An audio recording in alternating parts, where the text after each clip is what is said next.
प्रदूषण का जिम्मेदार कौन है? पराली जला रहे किसान या फिर खुद दिल्ली वाले?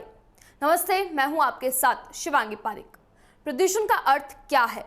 प्राकृतिक संतुलन में दोष पैदा होना, न शुद्ध वायु मिलना, न शुद्ध जल मिलना, न शुद्ध खाद्य मिलना, न शांत वातावरण मिलना। महानगरों में यह प्रदूषण अधिक हो रहा है।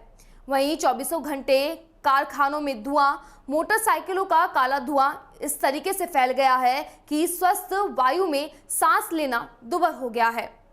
महानगरों की महिलाएं धोए हुए कपड़े छत पे उतारने जाती है तो उन पर काले काले कण जमे हुए पाती है। ये कण सांस के साथ में मनुष्य के फेफड़ों में चले जाते हैं और अस्थमा रोगों को जन्म देते हैं। यह समस्या वहां अधिक होती है जहां पे सघन आबादी होती है, वृक्षों का अभाव होता है और वातावरण तंग रहता है। दिल्ली का एयर इंडेक्स क्वालिटी बुधवार को मौसम में सर्वोच्च ऊंचाई यानी कि 990 पर था।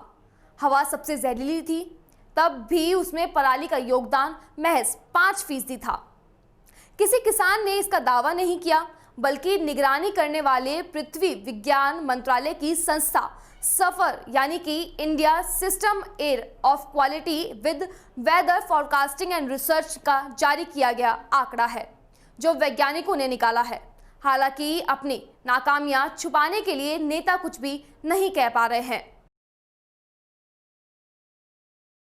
सफर के मुताबिक 10 अक्टूबर से लेकर 4 नवंबर तक दिल्ली और आसपास के इलाकों में दूषित हवा के लिए जिम्मेदार कारकों में पंजाब और हरियाणा में पराली जलाने की घटनाओं का अलग अलग दिनों में 2 से लेकर 40% तक योगदान रहा।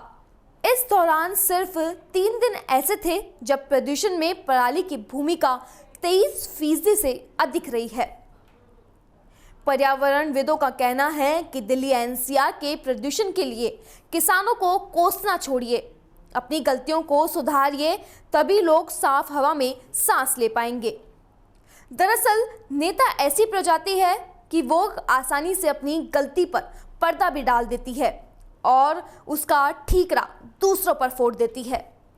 प्रदूषण के मामले में कुछ ऐसा ही हो रहा है, जबकि आईआईटी तक की स्टडी में साफ हो गया है कि दिल्ली एनसीआर में प्रदूषण बढ़ने का खलनायक रोड साइड की धूल, कंस्ट्रक्शन और बड़े वाहन है।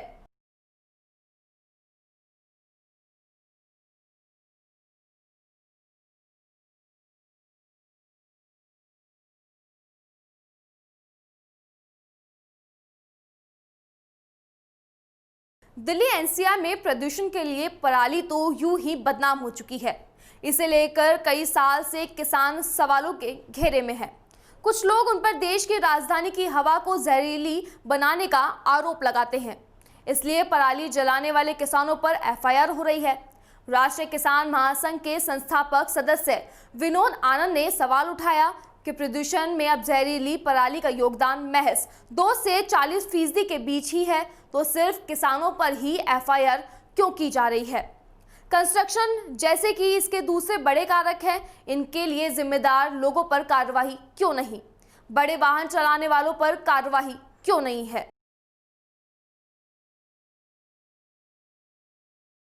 किसान नेता आनंद कहते हैं कि सरकारी एजेंसी खुद बता रही है कि दिल्ली में प्रदूषण के लिए सिर्फ पराली जिम्मेदार नहीं है, इसमें रोड साइड की धूल, कंस्ट्रक्शन और बड़े वाहन कारक है। इसमें ज़्यादा एफआईआर तो दिल्ली एनसीआर और हरियाणा के उन नगर निगमों और डेवलपमेंट प्राधिकरणों के अधिकारियों पर होनी चाहिए। सबसे ज़्यादा एफआईआर तो दिल्ली एनसीआर और हरियाणा के उन निगमों और डेवलपमेंट प्राधिकरणों के अधिकारियों पर होनी चाहिए जिनकी कामचोरी से सड़क पर धूल जमा है। लेकिन सरकार के इस सॉफ्ट टारगेट सिर्फ किसान है, इसलिए उन्हें परेशान किया जा रहा है। किसानों पर एफआईआर बंद हो।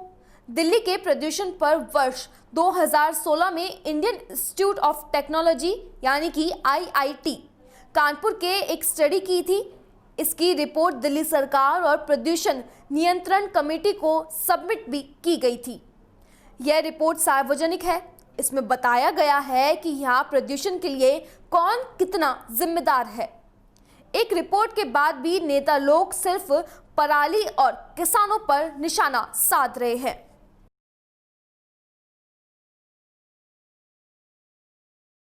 बात करें पार्टिकुलेट मीटर 2 की, तो इसमें हवा में तैरते वह सूक्ष्म कण है जिनका व्यास 2.5 माइक्रोन से कम होता है।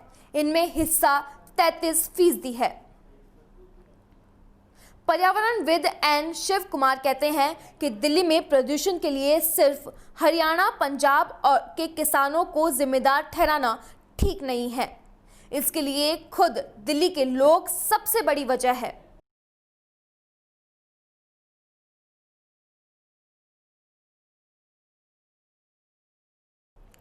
अगर किसानों पर एफआईआर हो रही है तो प्रदूषण फैलाने के लिए जिम्मेदार अन्य लोगों पर भी कार्रवाई होनी चाहिए। प्रदूषण फैलने में एसयूवी कारों का बड़ा योगदान है। फिलहाल इस रिपोर्ट में बस इतना ही। आप देखते रहिए डीपीके न्यूज़। नमस्कार।